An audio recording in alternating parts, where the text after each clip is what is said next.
Looks like you're staring at your pretty standard Focus here. There's a trick going on underneath here though.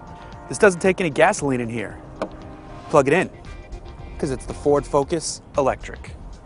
Nissan may have braved the path down Electric Avenue with the Nissan Leaf. That's an odd looking duck though. It's a quasi-futuristic Versa. This just looks like a Focus. In fact, it looks like a kind of sporty Focus. It's got the cool lip here up front. It's got that stylish Gillette looking grille. The headlights sweep into the body.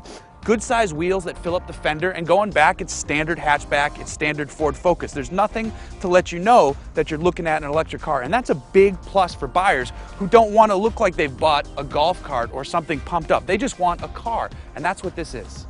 So it's a hatchback, which means you expect some good room back here, but it's an electric hatchback, so there's some trade-offs.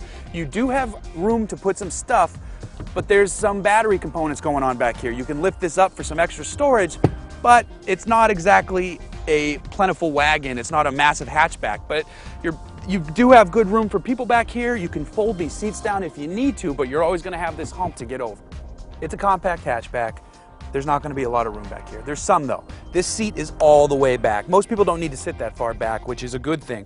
At 6'3", I am a little cramped back here though. I do have decent headroom. My gelled up hair is hitting the roof, but that could easily be remedied. My knees are bowed out to the side a little bit. This isn't terrible. It's not enjoyable though. Ideally, I'd be up there. Just like they made it look like a regular car on the outside, they've actually made it look like a regular car here under the hood. Oddly enough, this is an electric car, but when you open this up, you're greeted to what looks like the same thing you might find under the standard gasoline Focus. There's a difference though. There's no belts and spinning and gasoline and oil going on under here. This is just pure electric awesomeness taking place under your hood. Nikola Tesla would be proud to drive a Ford Focus Electric. Sitting here in the front seat of this Ford Focus Electric, there are no real cues that jump out that let you know you're driving something that isn't powered by gasoline. It's a car, and that's what consumers want so that they can buy into the idea of driving an electric vehicle. Everything's normal. You've got your gear shift lever, you've got your standard seats. They're pretty comfortable, they're nicely bolstered. You've got decent leg room up here, good headroom for the driver and front passenger. On top of that, everything's within easy reach. You've got Ford's MyTouch system here, you've got a Sony sound system, you've got steering wheel mounted controls, you've got a plethora of comfort conveniences to make your life happy as you're motoring along to and from work and spewing nothing out the back.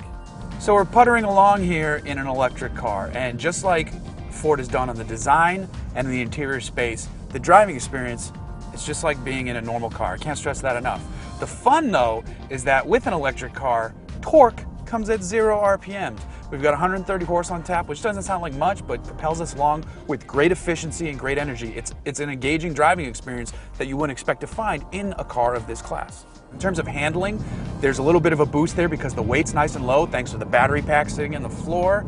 On top of that, the brakes are grab hard because they need to recapture that energy that's being lost that traditional brakes just send back into the air. You're putting that back into your car here and you're using it in a proper way. It's an engaging driving experience, it's fun to drive, and at the same time, you're helping out the environment.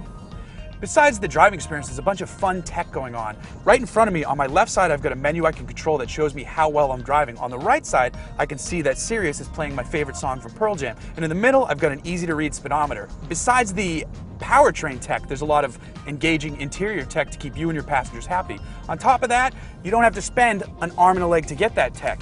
This car costs $40,000, but you're not going to have to fill it up at the pump. Then, on top of that, depending on where you live from a city and state standpoint, there's federal rebates, there's state rebates, there's all kinds of things going on to help you get that price down. So you can get your Ford Focus Electric down into the 30s, and that's where it starts to become a lot more comfortable for the average consumer. And what does that $40,000 to $30,000 get you? Get you in a driving range of about 75 miles. That's comparable to the Leaf. Leaf says that it can do about 100, but real world, the consumers are seeing closer to 75. So the Ford Focus is right there with it.